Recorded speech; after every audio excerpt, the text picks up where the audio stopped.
Vamos começar? Isaías capítulo 53. A palavra de hoje é sobre profecias a respeito do Messias, a respeito da vinda de Jesus. E o que me importa a vinda de Jesus? O que nos interessa a vinda de Jesus? Bom, a Bíblia fala que todos pecaram e estão destituídos da glória de Deus. A Bíblia fala que nossos pecados nos afastam de Deus. Então nós, por natureza, estamos afastados de Deus eternamente.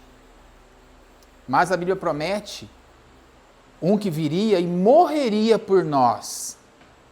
E com a sua morte de cruz, levaria consigo todos os pecados da humanidade.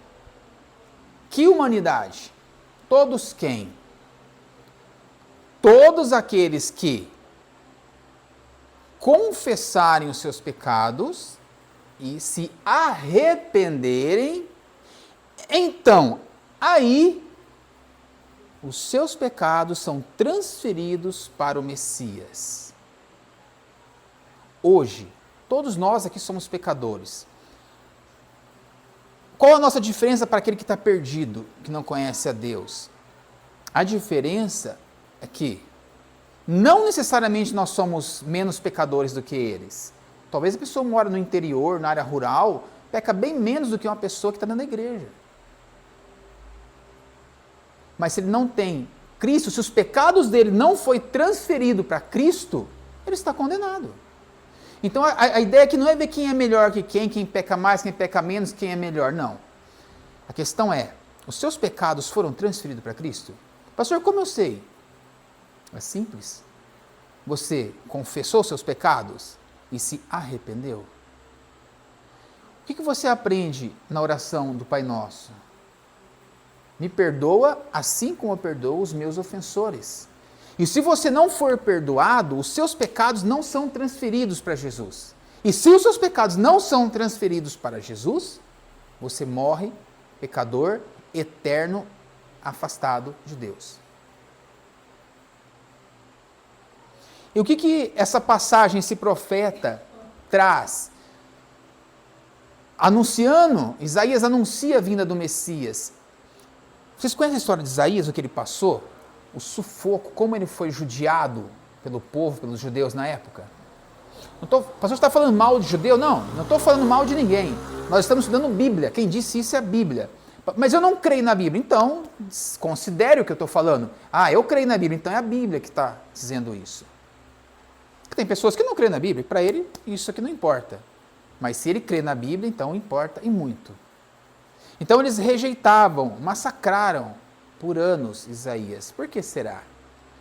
Porque Isaías veio a ser uma pedra no sapato desses homens, Eles não eram igreja porque ainda não se considerava igreja, era o povo de Deus, a igreja somos nós, da graça. Mas, vamos chamar de igreja, eles eram os homens e mulheres de Deus rejeitando o profeta. Profeta esse que veio anunciar o Messias. E esse profeta, nós vamos ler aqui, ele vem falar como vem o Messias. Que tipo de pessoa ele vai ser? Ele mostra claramente para que quando o Messias chegue, você saiba que ele é o Messias. E ele veio e se cumpriu as profecias. Quem creu, crê na Bíblia. Quem não creu, duvidou da Bíblia. Tá? Há muitos anos, eu pedi a Deus que eu não saberia, eu falava com Deus, vocês conhecem, eu já falei isso para vocês, eu não tinha conhecimento para pregar para judeu, eu achava mais complicado pregar para judeu, porque o judeu é muito Antigo Testamento, nós cristãos, com o Novo Testamento eu levo pessoas à conversão, com o Novo Testamento, sem ler o Antigo Testamento eu consigo levar uma pessoa à conversão, ao batismo, e o judeu não crê no Novo Testamento, então como é que eu vou pregar para ele? Se o que eu estudei é o Novo Testamento, se o que me fez mudar de vida foi o Novo Testamento, então eu tinha uma dificuldade. Ainda que o Novo Testamento é de Deus e é verdade, o judeu não crê. Então não adianta você ir com o Novo Testamento, que ele não vai aceitar. Então é mais ou menos assim. Para você levar ele à conversão, você tem que fazer o gosto dele ainda. Por isso que você tem que amar. Porque se você falar, eu vou pregar a verdade, se ele quiser, quer, se ele não quiser, perca. estou oferecendo um presente que é Deus para ele, mas não é assim.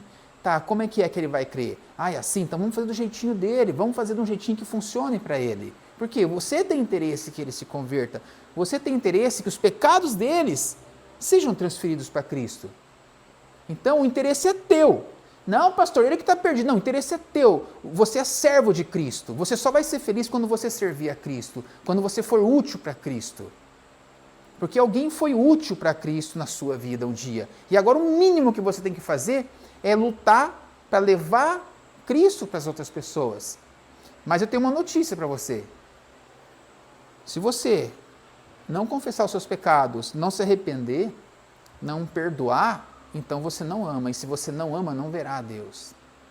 A Bíblia ensina isso. Sem amor, não vê a Deus. Sem chance. Não tem outro evangelho. Não tem. Parece ser muito fácil. Nós somos salvos pela graça. Estou com a vida ganha. Tranquilo. Pela graça, não é pelo que eu faço. Mas será que você recebeu a graça? Todos são salvos pela graça. Todos quem? Todos que foram salvos. Porque não é a humanidade toda que vai ser salva pela graça. Porque é muito fácil falar assim, não, eu estou vendo o tempo da graça, pastor. Tranquilo.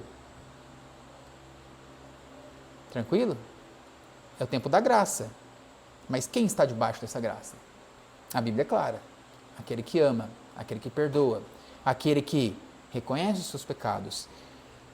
Então vamos correr um pouco algumas passagens do Antigo Testamento e entender um pouco mais dessa escritura. Isaías capítulo 53, no verso 1.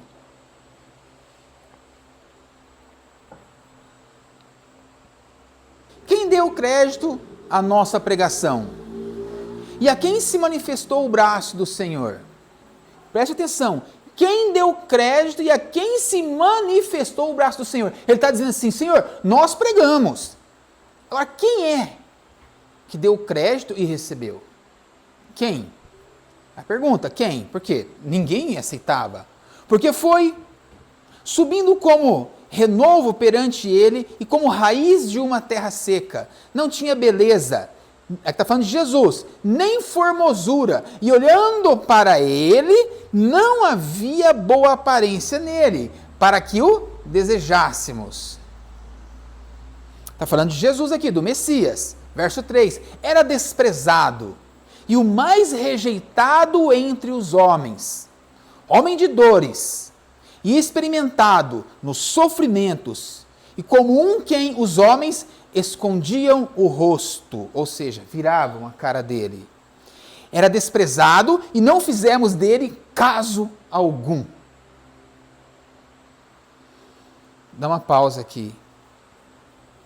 Aí você fala, pastor, eles não fizeram caso de Jesus, rejeitaram ele. Aqui era Isaías, mas aquele povo rejeitou a palavra de Deus Pai. Depois de 500, 600 anos vem a Cristo na terra e eles rejeitam a Cristo e se cumpre isso. Depois vem eu e você. Quando que a gente rejeita Cristo? Quando que você rejeita Cristo? Quando você vai para uma seita anticristo? Quando você não vai em nenhuma igreja? É só assim que rejeita Cristo? Alguém tem um exemplo para me dar? Como a gente rejeita Cristo? Será que é só o povão lá que está perdido agora? Quem está lá agora se embebedando, se drogando, eles estão rejeitando a Cristo. E quem está na igreja não está rejeitando a Cristo? É assim? Existe alguém, existe pessoas dentro da igreja, como Jesus chamou 12. Dentre os 12 tinha alguém que rejeitava a Cristo? Tinha um conhecido como ladrão. Estava entre os 12. Hoje, dentro das igrejas, é a mesma coisa. Temos pessoas que rejeitam. Como se rejeita Cristo? Me fala. Eu nunca falei que eu rejeito a Cristo. Ah, não? Existe uma maneira de você rejeitar Cristo. Cristo é o quê? Caminho, a verdade e a vida. Exatamente isso que eu queria ouvir. Jesus é o caminho. Se você não segue ele, você está rejeitando ele.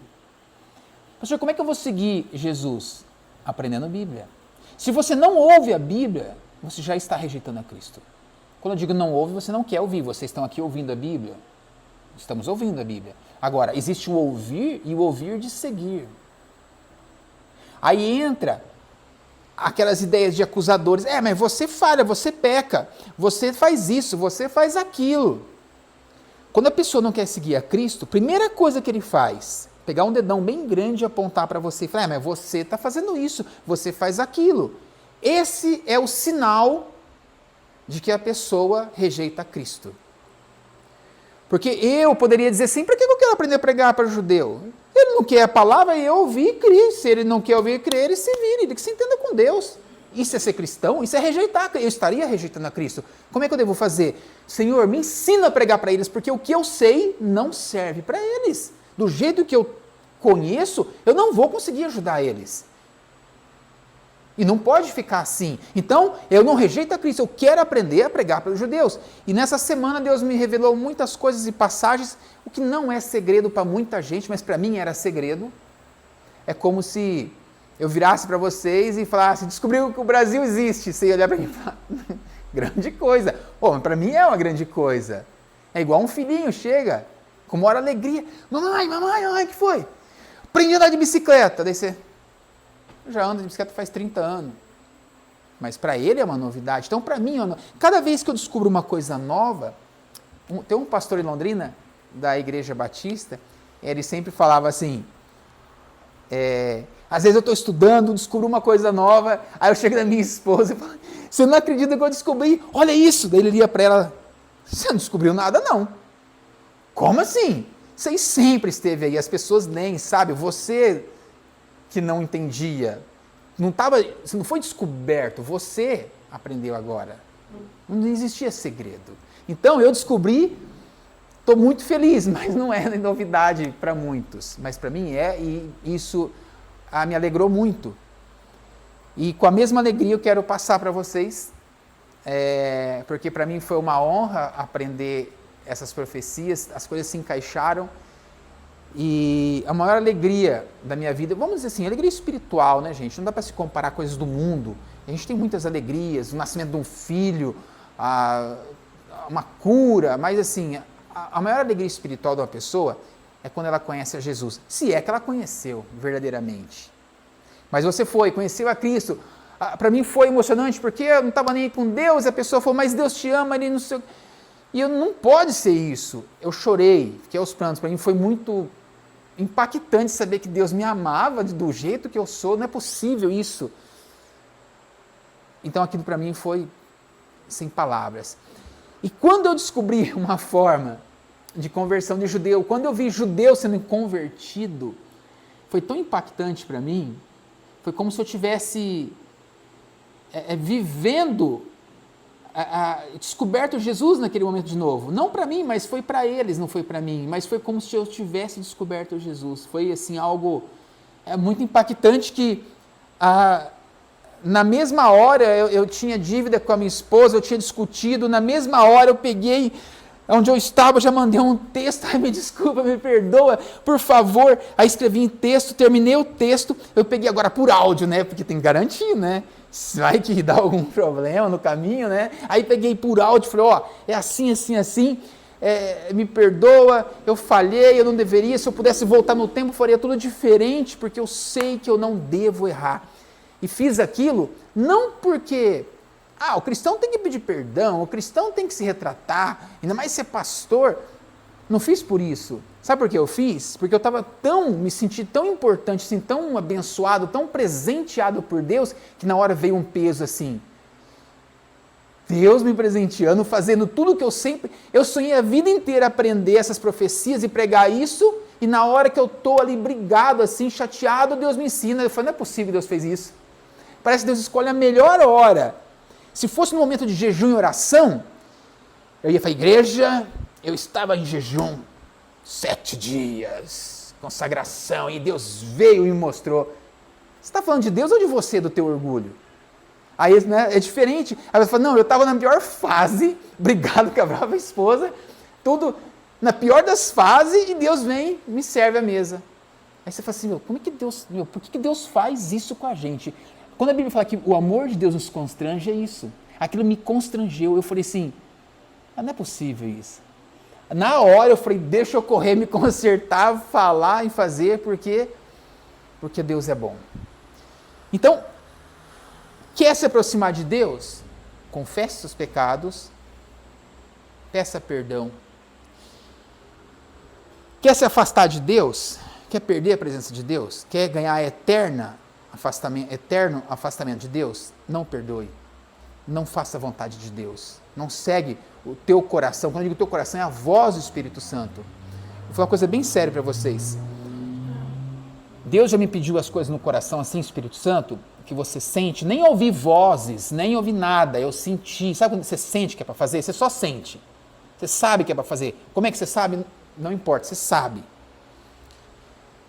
Deus já me pediu coisas que eu falei assim, isso vai dar errado, eu vou me dar mal, mas eu vou fazer. Tenho certeza, mas Deus falou porque Deus quer que eu... Gente, já fiz coisas. Assim, quando eu digo coisas, gente, coisas pela fé, coisas boas para Deus, negar a si mesmo, arriscar aqui, arriscar ali pela obra, sabe? Fazer loucuras no bom sentido, para a obra. Loucuras financeiras, loucuras de mudar de cidade, de abrir igreja, coisas assim que eu fiz. Após isso, é a melhor sensação da sua vida. É a melhor sensação. Não pense que existe... As outras coisas são passageiras. Isso fica dentro de você. Fica dentro de você e te fortalece para tantas outras coisas. Então, por isso que nós devemos ter essa mesma vontade de levar Jesus para as pessoas. Seja elas judeus, gentios. Estude, se prepare, peça a Deus, porque Ele é Pai e Ele tem prazer em abençoar o Filho. Bom, já falei um pouco da experiência, do que foi para mim, do que é. Vamos entender um pouco mais Isaías 53, que aqui está falando do Messias. Depois eu continuo explicando para vocês. Aqui falou que ele foi rejeitado, que ele era um homem de dores, que ninguém gostava de olhar para ele, rejeitado, oprimido. Vamos para o verso 4 agora.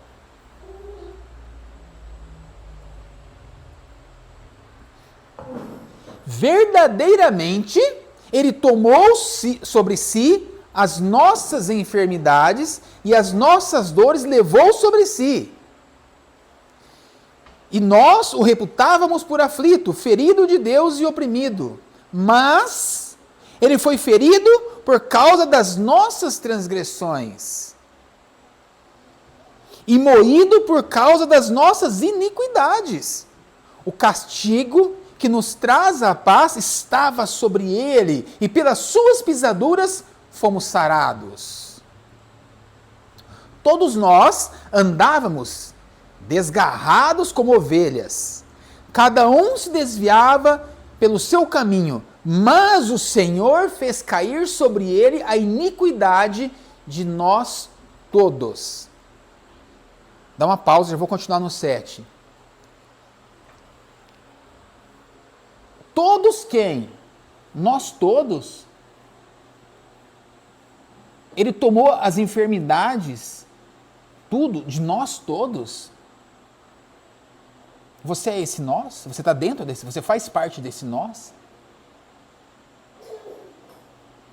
Eu já falei no início do culto, no início da palavra. Esse nós, quem é o nós?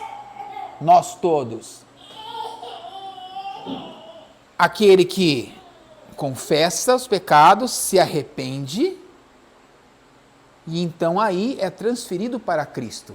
Então nós todos que confessamos pecados, nós todos que se arrependemos, nós todos que temos um coração bom, poderia dizer um coração aberto para Cristo.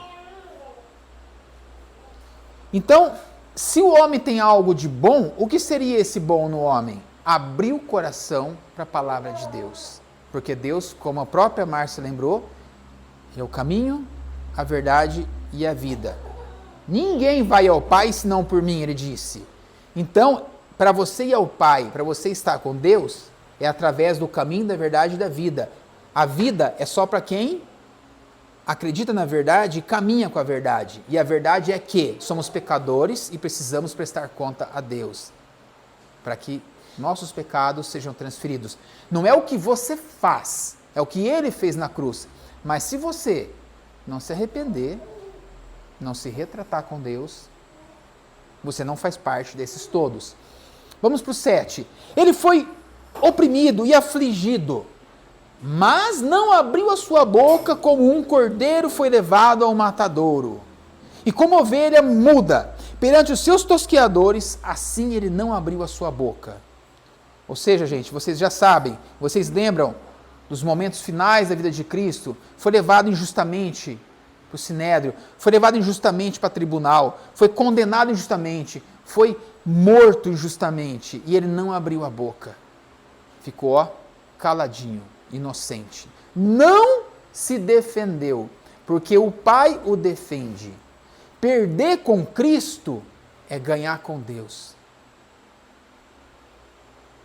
Quando você perde, e quando você perde? Quando o teu orgulho, quando o teu nariz baixa, você perde. Você fica invocadinho, mas você ganha com Deus. Vamos ao verso 8. Da opressão e do juízo foi tirado. E quem contará o tempo da sua vida?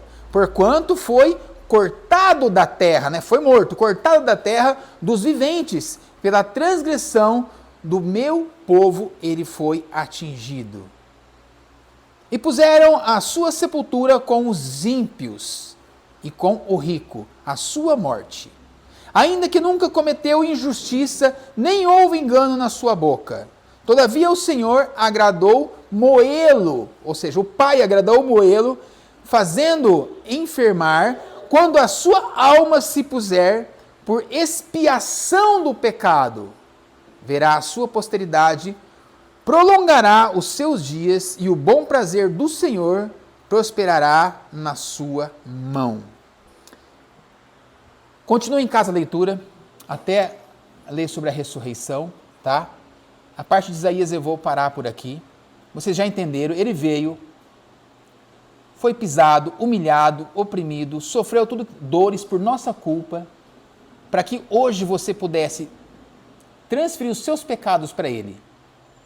Tá? Então, nós temos uma parte a ser feita? Temos. Temos. Não é só falar, não, eu estou pela graça. Essa graça não existe. Cuidado. Cuidado. Mas até aqui tudo bem. Qual o problema? Ah, esse é o Messias para os judeus e para vocês, para nós? É. Tá, mas eu acredito que Jesus é o Messias. Mas o outro não acredita. E agora? Vamos para Daniel, capítulo 9. Vamos resolver isso, se ele é ou não é.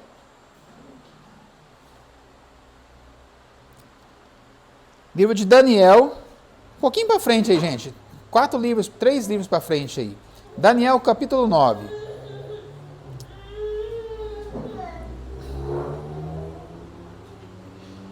Vamos adiantar, por causa do nosso tempo, Daniel 9, 19. Mas, gente, leia Daniel 9 inteiro em casa. Você não pode ir a uma igreja, ir a uma reunião, ir a um estudo e ficar pegando partes. Leiam Isaías 53 inteiro em casa depois. Leiam Daniel 9 inteiro. Ah, pastor, mas eu comecei Daniel 9 e falou umas coisas estranhas, eu tive que voltar para o 8. Melhor ainda. Aí eu li o 9, depois deu uma vontadezinha de ler o 10. Vai, lê o 10. Entendeu? É assim que lê Bíblia. Uma doutrina, uma regra nossa. Sempre que alguém te mandar ler um versículo, leia pelo menos uns 2 antes e uns 2 depois. Não fique só naquele versículo. Daniel, capítulo 9, verso 19. Hoje estou com um copo gigante, hein, gente? É o calor.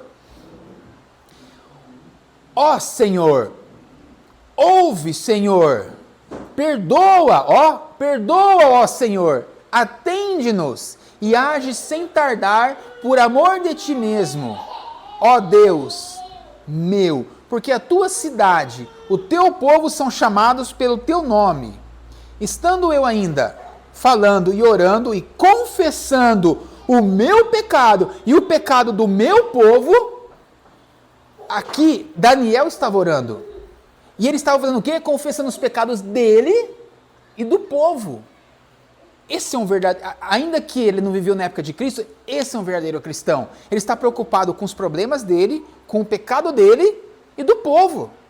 Não é aquele crente, nos louvores tem hoje, vocês vão ver quando Deus me exaltar, vocês vão ser humilhados.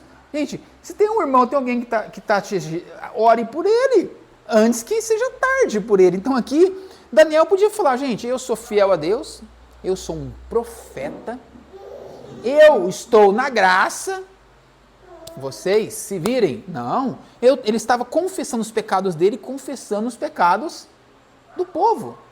Eu aprendi isso com o pastor de Londrina, com o meu pastor.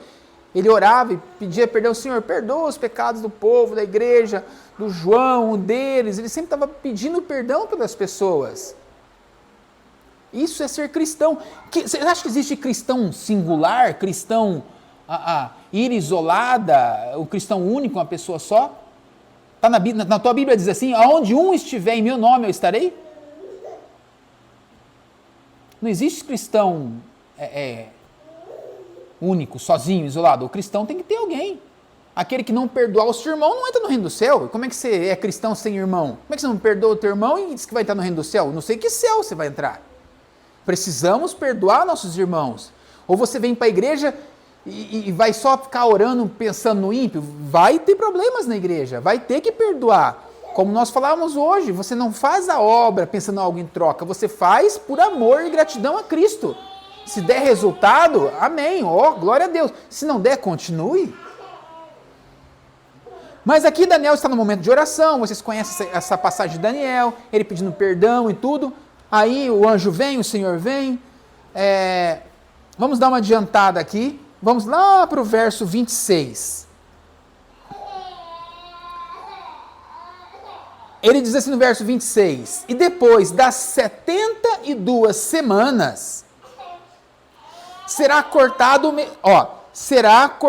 o Messias, mas não para si mesmo, e o povo do príncipe que há de vir destruirá a cidade e o santuário, e o seu fim será como uma inundação, e até ao fim haverá guerra. Então, estão determinadas as suas assolações. O que o verso 26 diz? Que até o fim haverá guerra. Está havendo guerra, não está? Vai parar quando? Quando chegar ao fim. Pode até ser que dê uma diminuída hoje, mas explode no outro, mas a paz no Oriente, vocês esquecem. Vocês só vão ver a paz lá quando Jesus pôr um fim nisso aqui. Porque quando Jesus voltar, vai piorar. Ele fala que quando ele colocar o pé lá, vai abrir no meio o Monte das Oliveiras. Mas o que tem de interessante aqui? Ele diz assim, vai destruir a cidade santa, Jerusalém, e o santuário. Onde era o santuário de Deus? Aonde Deus habitava? Vocês sabem que a presença de Deus estava na arca, nos utensílios da arca, nas tábuas dos mandamentos de Moisés, vara de Arão, ali tinha o maná, o pão do céu, tinha todos aqueles utensílios dentro da arca e a presença de Deus habitava ali. E ele ficava num lugar separado no Santo dos Santos. Hoje nós temos um púlpito aqui não tem lugar mais santo ou menos santo, mas lá existia um lugar onde somente um homem, o sumo sacerdote, uma vez por ano entrava, que era a expiação. Era aspergido sangue para que a nação fosse perdoada. Aqui diz que vai ser destruído o santuário e a cidade vai ser massacrada. Quando que foi feito isso? Quando? Vamos ver o 27 para a gente concluir. E ele firmará aliança com muitos por uma semana, e na metade da semana fará cessar o sacrifício e a oblação, e sobre a asa das abominações virá o assolador, e isso até a consumação, e o que está determinado será derramado sobre o assolador. Bom, aqui, gente, ele diz, vai ser atacada a cidade, vai ser destruído o templo. Aqui quando Daniel estava falando, o templo estava de pé. Ele disse, vai ser destruído o templo. Pois bem, depois ele fala das semanas todas, o cumprimento. Aqui tem uma divisão de teologia, conversava com o Ricardo hoje. Alguns falam que no meio da semana, para cessar o sacrifício, fala que é o anticristo que vai cessar o sacrifício. Mas estudiosos dizem que quem fez cessar o sacrifício foi Cristo. Quando Cristo foi crucificado, o sacrifício foi cessado e não houve mais sacrifício lá. Tá? Então, a nova aliança de Cristo cessou o sacrifício. Não é o anticristo que vai vir e vai... Não, é a nova aliança de Cristo, feita lá, Jesus morreu. Assim que ele morreu, ele entrou no Novo Testamento e ali cessou o sacrifício. Não houve mais sacrifício. E muitos dizem que é o anticristo que vai fazer isso. Tal. Não, isso foi feito por Cristo. Existe sacrifício? Não existe mais. Já tem 2000 anos sem sacrifício. O sacrifício foi cessado então, pastor? Foi. Está aqui a profecia de Daniel. Quem que cessou o sacrifício? É o anticristo que vai vir? Não, já foi cessado. Não existe mais sacrifício. Bom, mas isso é um tema para outro dia. O fato é que, entendam, quando lá em Isaías 53 diz que o Messias viria, a Bíblia diz que ele vem antes da destruição do segundo templo. Antes. Daniel aqui confirma isso. O que você tem que entender, juntando Isaías 53, quem é o Messias, você já entendeu quem é o Messias, sofreu, foi humilhado, pisado, um judeu que foi rejeitado por todos, ótimo, foi morto inocentemente. Quando? Antes da destruição do templo. Antes da destruição do templo, ele foi morto. Então, imagina você, se você é um judeu hoje, e você crê que o Messias está para vir ainda, não é Jesus. Aí você lê Isaías e lê aqui e está vendo claramente que o templo estava de pé quando veio o Messias. Então entenda comigo. O judeu espera que o Messias venha. Mas a Bíblia, as profecias deles dizem que o Messias viria antes do templo ser destruído. E o templo já foi destruído. Então não tem como vir o Messias mais. A não ser que seja a segunda vinda. Que é o resgate da igreja. Então, o que acontece aqui? O Messias tem que cumprir todos esses requisitos. A Miqueias, capítulo 5, no verso 2, ali ele fala que ele nasceria em Belém. Quem que nasceu em Belém, passou dor e sofrimento, foi morto inocentemente, rejeitado por todos.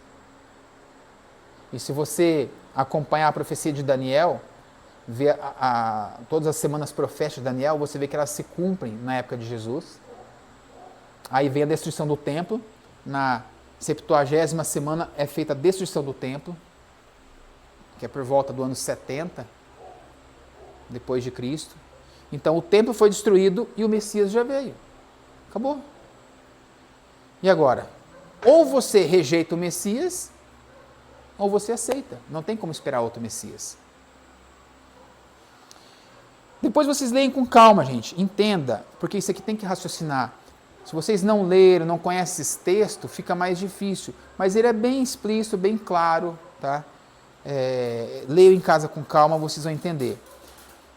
Resumindo aqui, temos um Messias que veio antes do templo ser destruído. O templo está destruído. Acabou. Acabou. Não tem segunda chance. Não tem mais o que esperar.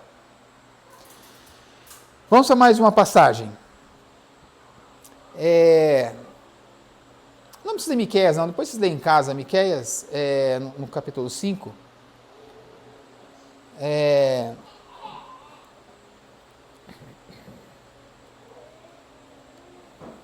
Vamos fazer uma conclusão aqui.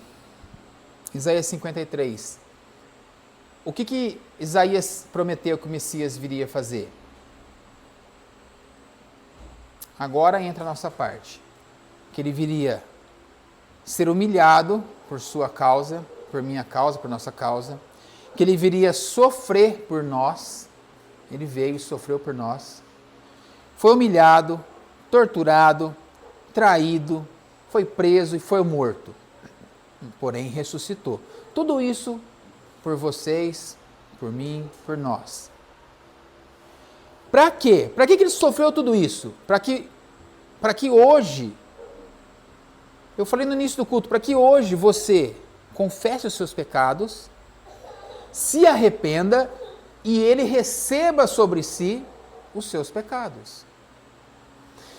Porque o que está acontecendo hoje dentro das igrejas é assim: não, Jesus já morreu por mim e me salvou, sabia? Eu sou salvo. Não é o que eu faço, eu sou salvo. Jesus morreu por mim tem 2000 anos. Estou na graça. Nem entendeu a Bíblia, você não entendeu nada. O que você tem que entender é que você tem que fazer a tua parte. Mas é que assim, eu até perdoo, mas nem olho mais na cara. Normalmente é assim, né? Eu sei que tem casos, gente, que você perdoa e tem que se afastar mesmo. Às vezes, assim, a pessoa vai lá e assalta a sua casa. Você perdoa, você vai ficar procurando um bandido? Não vai, né? É óbvio. Agora, o pior é quando é dentro de casa, quando a mãe ou o pai ou o filho dá uma briga de família e aí o pai não perdoa o filho não perdoa o pai. Você acha que uma pessoa dessa é salva pela graça? Em Mateus 6 fala, né? Perdoa as minhas ofensas, né, os meus devedores, assim como eu perdoo eles. Se você não perdoa, você fala, Senhor, não me perdoa porque eu não perdoo. E quem não é perdoado, eternamente afastado de Deus. Em Ezequiel 18, não vai dar para a gente ler hoje, mas em Ezequiel 18, verso 4, eu anotei aqui, mas vamos deixar. Ele fala, o pecado nos afasta eternamente de Deus.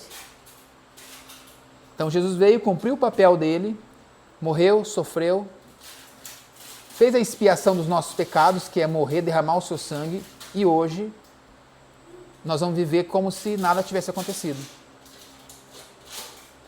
Então esquece aquela ideia do que, pastor, quando eu aceitei Jesus, eu fiz uma oração, daí eu fui salvo.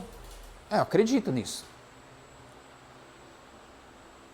Agora você não precisa mais fazer oração, você não precisa mais perdoar, você não precisa mais seguir Cristo, você não precisa mais seguir o caminho, a verdade e a vida, agora você está salvo, você está tranquilo, agora você está na igreja, você está garantido?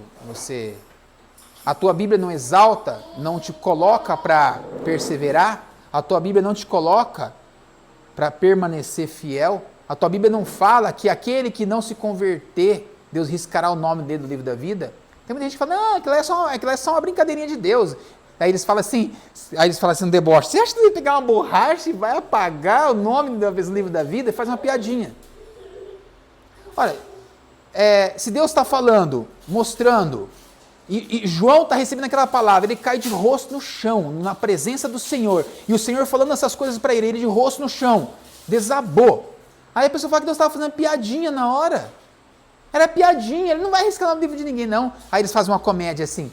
Então é assim, hoje Deus apaga, de amanhã ele escreve de novo, depois de amanhã ele apaga, depois escreve de novo, aí ficam fazendo piadinha. Olha, se Deus apaga e escreve 1, 2 vezes por dia, eu não sei, eu realmente não sei. Eu até acredito que não seja assim, mas se for, ele é Deus. Pastor, e como você acredita? Eu acho assim, Deus me dá uma chance. Toda vez que eu erro e falho com Deus, se ele for riscar meu nome no livro da vida, Deus não vai passar o dia inteiro correndo atrás de riscar o nome das pessoas, com certeza. Mas ele tem poder para isso? Se ele criou o universo, fazer isso é de menos.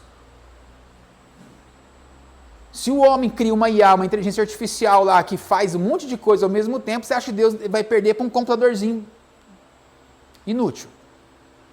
Então a questão não é se Deus é capaz de ficar riscando nosso nome ou não. Deus é capaz. A questão é assim, eu acho que Deus, como ele é conhecedor do bem, do mal, do futuro, ele sabe de todas as coisas. Você vem e desvia, ele te dá 1 tempo, 2 tempos, 3 tempos, ele vai te esperar. Eu ouço muitas pessoas falarem assim, assim diz o Senhor, é a tua última chance, ou você muda hoje. Eu acho que não existe esse negócio de última chance. Sabe o que eu acho que existe? Existe assim, acabou. Você tem todas as chances do mundo para seguir Cristo, a vida inteira. Só que vai chegar um dia, Deus não vai falar, essa é a tua última chance. Deus vai falar para você, acabou. Aliás, ele nem vai falar acabou. O homem está ordenado a morrer uma só vez e após a morte vem o juízo.